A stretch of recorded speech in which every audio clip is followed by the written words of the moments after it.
કેમ છો દોસ્તો? નમસ્કાર. સરસ મજાનો દિવસ છે. 3-4 દિવસ ઘણો જ વરસાદ આવ્યો અને હવે હાલમાં તાપ થોડો થોડો પડી રહ્યો છે. શરીરને અનુકૂળ આવી રહ્યો છે. ખૂબ સારી બાબત કહેવાય.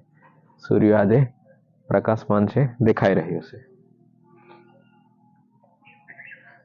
આ પ્રકાશમય તેજોમય જગતની અંદર ધરતી અને ત્યારબાજુ આજુબાજુ ફરતા વિશાળ મોજાઓ અને એ મોજાઓ પૂરતું જ કુદરતનું કરિશ્મા નથી. કુદરતની રચના ત્યાં પૂર્ણ થતી નથી, પણ આકાશ તરફ જોઈએ તો જે તારાઓ છે ત્યાં પણ નજર એમની ટકેલી છે. એટલું જ નહીં, પણ મનુષ્ય જાતિના જે માણસોનું જે શરીર છે એ શરીરની રચનાઓ છે, માનવ શરીર છે એનું મહત્વ ઘણું જ હોય છે. જે વ્યક્તિ પાસે મસ્તી, આનંદ કે પછી જીવનમાં ભરપૂર હાસ્ય એ બધું હોય તો જીવન દીર્ઘાયુ તરફ જઈ શકે છે. કહેવાય ને કે જીવનની અંદર ગંભીરતામાં જ નહીં પણ હાસ્યમાં પણ મજા હોય છે. કેટલીક વાર એવું બનતું હોય છે કે આપણા દાંતોથી જ આપણે આપણી કબર ખોદતા હોઈએ છીએ.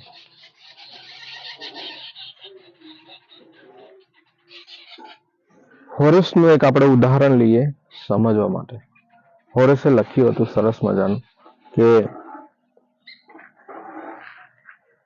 મને જે ગ્રહોની વાત કરવામાં આવી એ સમય પહેલા જ મેં ભણવાનું ચાલુ કર્યું. એ સમયે જ મારી જાત, મારું શરીર, એની રચનાઓ, એના વિશે જો મને પહેલેથી જ્ઞાન મળતે, શિક્ષણ મળતે તો મારી યુવાની વેડફાતે નહીં. તો મારી યુવાનીની અંદર હું સરસ મજાના કાર્ય બેવડી મહેનતથી કરી શકત. યુવાની આપણી એમ જ વેડફાઈ જતી હોય છે. યુવાની એવી એક અવસ્થા હોય છે કે જે આપણો સુવર્ણ સમય કહેવાય છે. તો એની અંદર આપણે વિશાળ જે સંશોધનનો સમુદ્ર આજુબાજુ આપણે ફરી રહ્યો છે, એમાંથી આપણે રિસર્ચ કે પછી શિક્ષણ કે જ્ઞાન કે આપણને ગમતું કંઈક કરી છૂટવાનો એ શ્રેષ્ઠ સમય હોય છે.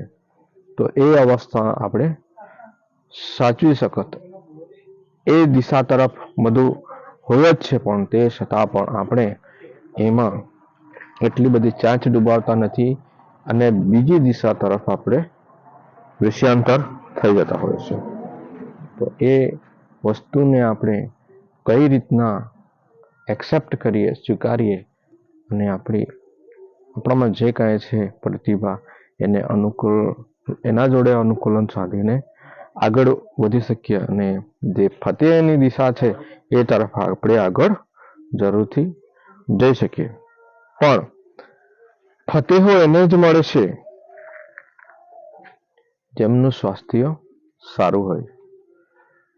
જો સ્વાસ્થ્ય સારું નહીં હોય તો સત્તા, શક્તિ કે પાછું જે કાંઈ છે એ મળતું નથી. સ્વાસ્થ્યને લીધે એ પાછું જતું રહેશે. એટલે પ્રથમ પ્રાયોરિટી એ સ્વાસ્થ્ય. એના વિશે આપણે વિચારવાનું જ રહ્યું. જ્યારે